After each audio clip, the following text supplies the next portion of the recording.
tampilannya di tempat kami yang sangat sederhana. Mungkin ada sebagian dari panjenengan rombongan Darussalam yang berpikiran atau berangan-angan, oh ini masjidnya gede seperti Darussalam. Ternyata sampai sini terus terlihat kecil. Nah, saking bahagianya kami ini mendapat informasi dari Pak Guru kami, Pak Ya ini bahwa besok mau datang rombongan dari Darussalam. Wah, bunganya minta ampun. Saking bunga pun saya cek kok semuanya, Pak. Sebab kalau ngejar seperti Darussalam nggak mungkin bisa. Saya cek lah. Mudah-mudahan ini sebagai implementasi atau wujud kami, takdim kami terhadap rawuhan panjenengan. Kalau ada kekurangan saya mohon dibuka lebih maaf. Sedikit dan menjelaskan ilmu yang disampaikan oleh Pak Ye ke saya. Ini sebenarnya saya lagi diuji, Pak. Rian dikasih ilmu sama beliau, nah sekarang diuji supaya bisa naik tingkat lah kira-kira begitu. Supaya takutnya lupa mau ditambahin lagi kan. Ini mau air hujan. Air hujan yang kita tampung dari tempat parkir yang tandon tadi. Air hujan ini pun ditampung sana yang satu tandon kapasitas 2000. Kita sampai hari ini alhamdulillah sudah punya 16 tambah 5 yang ujung yang warna hijau itu warna biru itu 5016 berarti 21.000 ditambah yang 800 200.000 822.000 lah. Dari target kami sekitar 98.000, jadi masih banyak yang kekurangan. Kenapa kita target untuk mengcover jaga di kemarau? Karena bahan bakunya nggak boleh air lain selain air hujan. Nah, ternyata selama ini, alhamdulillah ini pertama kali inspirasi dari Pak Dandim, Pak Komandan Kodim Gede Pak Made Alit. Pak Made Alit itu beliau dapat amanah dari penciptanya mesin ini di Jogja, Bu Ning namanya, karena melihat di sana begitu kering saat kemarau, tapi begitu hujan tidak bisa jongkok. Banjir kan? Ini kok terus begini? Akhirnya beliau fokus meneliti sampai singkat cerita menemukan ini. Kenapa kalau hujan pas musim penghujan tidak dimanfaatkan, kalau musim kemarau belinya tangki mahal. Ujungnya masyarakat yang sudah memang minim dan miskin untuk hajat yang paling sensitif kok mesti harus bayar mahal. Kayaknya diteliti rupanya ngapunten. Nah, enaknya kalau kita sama-sama muslim langsung diniki. Nah, berasal dari inspirasi satu ayat kemauan, satu di antara sekian banyak ayat yang berbicara masalah hujan. Ini yang paling pendek, yang lain panjang-panjang.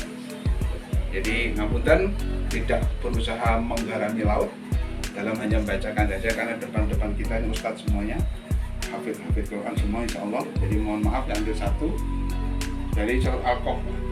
Wa nazzalna minas sama'i ma'am mubarak. Kalimatnya tidak kita rubah, cuma kita meminta masukan saja. Kalau Allah mengatakan dari langit kami turunkan air, nah air yang turun dari langit itu apa? Bahasa Indonesianya hujan. Tapi tidak ada kalimat hujan di sini. Turun dari langit yang memberi berkah. Ini masih koma. Baru sampai turun berkah. Lalu kami tumbuhkan dengan air perpohonan kalau sudah kena. Tapi pada saat dia turun memberikan berkah. Nah, kita mencoba kalimat membedah nih, berkahnya kayak apa sih hujan itu? Untuk tumbuhan aja berkah, untuk kita berkah. Nah, rupanya selama ini beberapa termasuk saya sendiri, waktu kecil banyak menerima masukan mungkin dari orang tua kami, mbah kami, buyut kami, atau siapapun di daerah kami, yang rata-rata sebagian besar, nggak semua, sebagian besar punya mindset bahwa begitu bicara air hujan tiga, satu air yang kotor, dua air yang membawa penyakit, yang ketiga membawa bencana. Jadi konotasinya jauh berubah dengan ini. Padahal niki mubah berkah. Nah, kita mencoba, Allah kasih kemudahan, kita tampung, habis itu dari sana ke sini karena jauh jaraknya, kita masukkan ikan yang kecil-kecil, diangkut pakai motor atau geledekan ke sini, ditampung di sini dulu. Ini masih bahan baku ini sama dengan yang di sana masih bahan. Nah, bahan baku ini kita naikkan dengan mesin ke atas, kita lewatkan beberapa saringan. Sebenarnya saringan ini antara perlu dan tidak perlu. Kenapa saya bilang begitu? Di sini saja tanpa disaring Allah sudah bicara mubarak, sudah berkah. Hanya kalau disaring ini karena kebiasaan kita, adat kita, ya. Kalau keruh rasanya nggak enak. Ya, akhirnya disaring lah. Saringan yang pertama ini yang bersifat jasadi. Kan di sini ada mungkin uget-uget, atau mungkin pasir, atau mungkin tanah yang mengikuti bahan baku.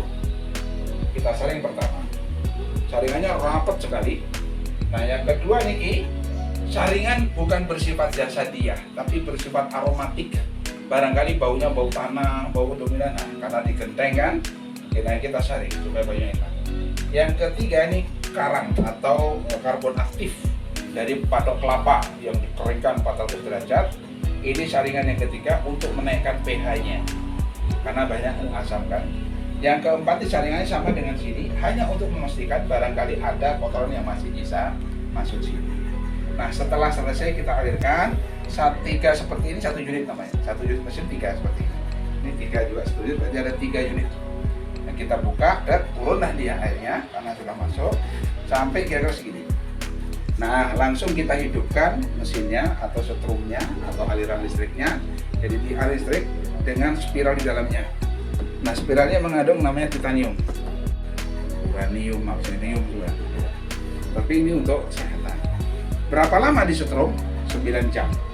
Makanya kita pakai patokan untuk setiap hari panen 2 kali. Panen di pagi hari jam 6 pada subuh. Panen kedua nanti sore ba'dal maghrib atau menjelang maghrib jam 6. Jadi sebenarnya bukan 9 jam kita setrum, 12 jam.